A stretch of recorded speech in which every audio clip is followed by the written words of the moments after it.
Hi, I'm Greg Murphy and this is Nathan Wallis, Neuroscience Educator. And in this episode, we're talking about the impacts of stress on driving. Great to see you, Nathan.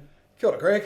We are moving at 1,000,000 miles an hour. Everything these days, just 1,000,000 miles an hour, dealing with so many things in such short spaces of time, and which creates stress, right? It's something that we're all having to deal with. Everyone's dealing with differently, and you know, for a truck driver, you know, having to do this job and deal with the pressures of it all, and be living a life at the same time, and bringing to work all these you know, things that are going on, and then having to have that responsibility. That, you know, stress is enormous. It has such a effect on things. How does it work with the brain? Yeah, it's fascinating stress, isn't it? Because we divide it into tolerable stress and toxic stress. Because some tolerable stress actually can just serve to motivate you to, a little bit of stress can actually engage that frontal cortex, that brain number 4. Because you're like, oh, I need to be more alert now. So that, you know, so that we would call tolerable stress. That's, you know, stress that can help us. Toxic stress is more that stuff where we're not so much aware that we're taking on 4 times as much, that the pace of the world has moved at such a, you know, rapid pace, that we're becoming stressed and not realising how stressed we are. And so our decision making and our judgment, our good judgment and stuff is falling down because of the scales. So yeah, we're set up for toxic stress now. You know, a lack of sleep and managing the kids and managing work, and and that's without COVID.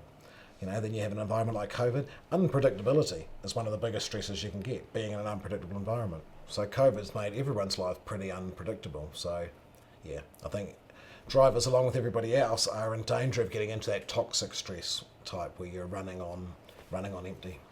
And so let's just put that into context with the, you know, the brain and how that works.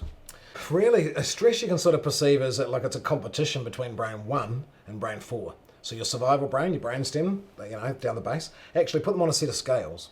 Just think brain 1 is on one side of the scales and brain 4 is on the other side of the scales. So brain 4 is that frontal cortex, the one that's going to, you know, keep us in control and knows what we're doing and keep us safe. They work like they're on a set of scales. So really, the more stressed you are, the more access you've got to all of that higher intelligence and that ability to keep things in control. So when you're not stressed, basically brain number 1's in charge. So if it's stressed and it's highlighted and activated, then brain number 4 starts to go offline just because of the scales. It's just a biological principle.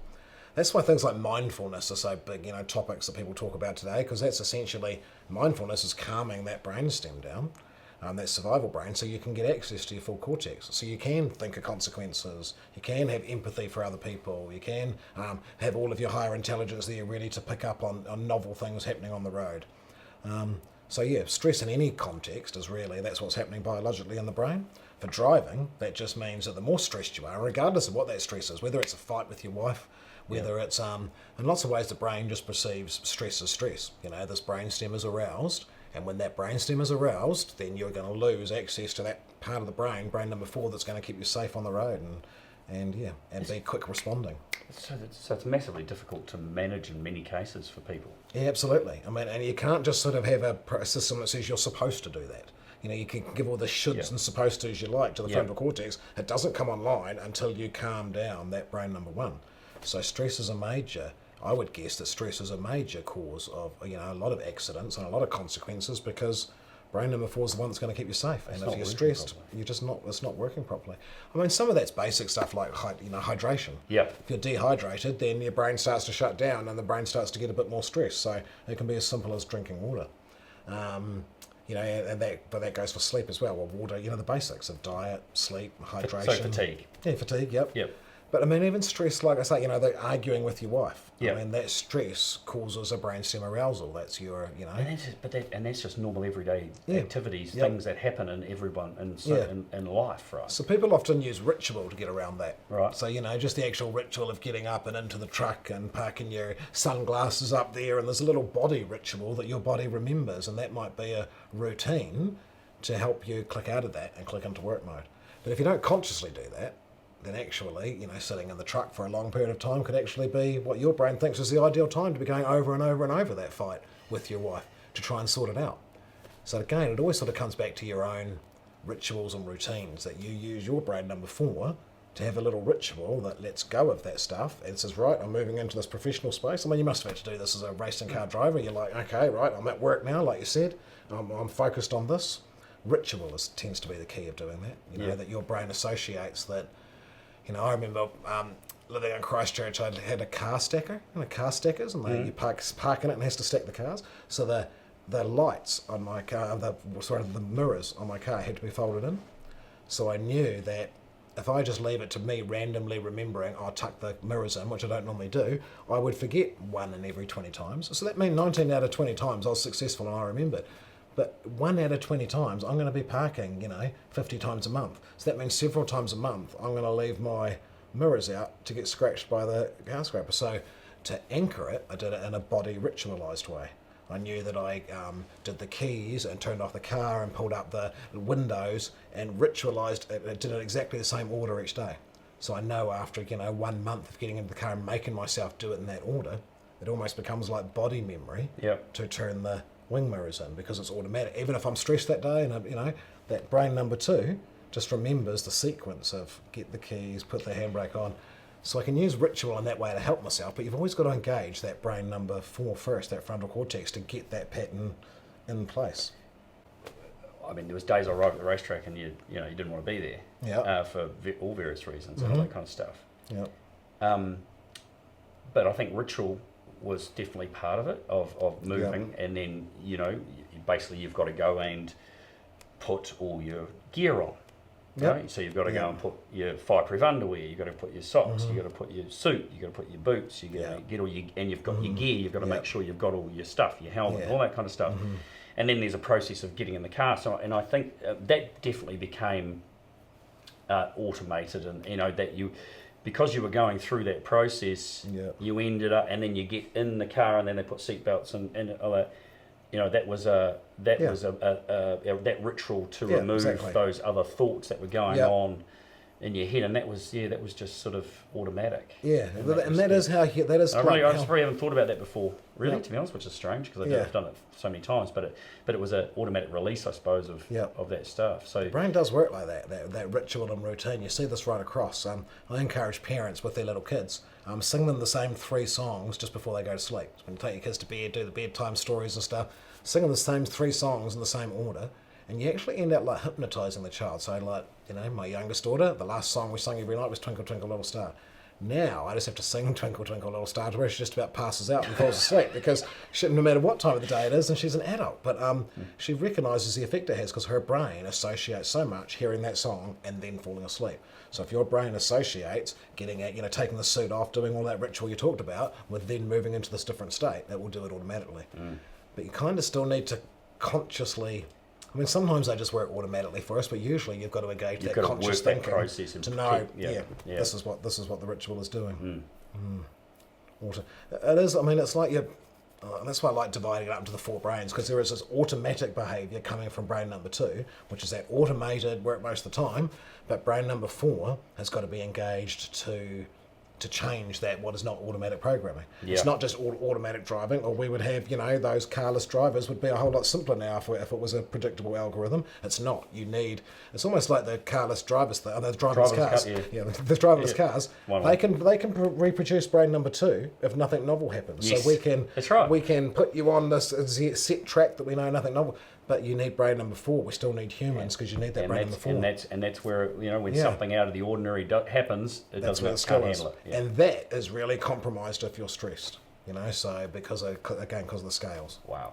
So that makes so much sense. And in class and at a teaching setting, we might do mindfulness exercise of just controlled breathing to calm your brainstem down. But in the driver context, again, that using that ritual, some form of how do you let go of that stress to come into this environment? Because you can do it. Humans change their frame really, really quickly. You know how you can be, as a parent, you can be telling off the kids and get quite angry and grouchy, and then, the postman comes to the door and you're like, oh, g'day, how are you? And you're instantly all lovely and friendly. You're a nutting out mess. A second ago, you can change your frame quite quickly. So we have the ability. We just need to ritualise it and be conscious of it. We do need to manage stress. I mean, especially as modern day, we've got more and more stresses all the time now. More reasons for it. The pace of the things go, I mean, I think you just watch old television shows and you see how slow the pace was when you're watching, that would not last today. We have 4 times as many scenes happening in a television show. So that half-hour show has 4 times as much happening as a half-hour show from the 1950s because our pace has gone so much faster. So that can seem like a good thing. We're getting more done, but it's all arousing that brainstem. The faster your pace is, the faster your internal engine, where does it end? the more aroused your brainstem is, the less access you've got to your cortex. So you do need to stop and centre yourself and get that brain number 4 online. People look at what I do at racing cars, and it's on television and it's a sport that people love to watch and enjoy, would like to do, that kind of thing. For me, it was a job. It was still a job. For everyone, it's still a job. You have huge amount of stress and pressure to perform. Yep. So that's something you have to deal with every time you arrive at the racetrack. Every time you get in a race car, you're dealing with the pressures. It doesn't matter who you are, because there's expectation, right? Yep. You can be the best guy. So you're seen as the best guy, you put on this pedestal, he's the best, right? So you've got to stay the best. Yeah. You got to keep delivering that performance to maintain that what people perceive you as. You're struggling. You're in you're not able to perform the way that you're expected to perform. So the stress is there to try and up your game, get better, improve. You've got one of your kids is in hospital, broken a leg, and you're having to go to work. You're having to go and drive your race car. You're dealing with those thoughts. Everything's the same as everybody else. It's just a very different looking kind of job that is exposed to the world in a different way. So I mean, it's the same things that anyone else is dealing with. If we're talking about truck drivers and transport operators, that kind of stuff, people driving for their jobs. This all that stuff is really the same. The difference for me and for what we're doing is that we get in those race cars where we're all going in the same direction. We're all going around the same bit of racetrack. For 10, 20, 30, 50, 60, 100 laps or whatever it is. Right. And that's perceived as high risk. I was going to say that we associate that with crashes and you're fireballs every single moment. But it's I've never ever got in a race car and ever thought about what potentially could happen if I hit something or if I crash. I feel immensely safe because of the preparation around who's done all the work, the team, the car, the build, the fire suit, the helmet, the hands device, all that stuff. I suppose we're not thinking of that immediately when the perceived risk is just seeing that fireball. I'm not thinking about all the safety gears. But then we go and get in a car or in a truck or whatever, and we go on our roads here in New Zealand, and we're like, well, this is normal. This is every day. This is, there's no risk. It's not going to happen to me. It's far more dangerous out there on our roads any given day of the week, any given minute of the day that it is. And so it's what we've been told, what we've been shown. That the brain perceives as stress. It's got its own perception, so we perceive that getting in the racing car is going to be a whole lot more dangerous. Because you're doing 250 kilometres an hour. Than driving to the... that comes up when you talk about people who are scared of flying and trying to get them to see that they actually pose more risk in the car drive to the airport than there ever was getting on the airplane. But of course people are normalise that level of stress. That's right. And yet we are disproportionately scared of flying in a plane. Perceived stress is quite different from actual stress.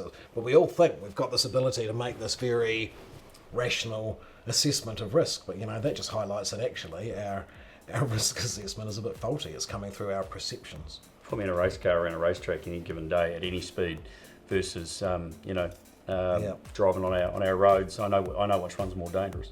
Which one you're actually more likely to get injured on. Statistically.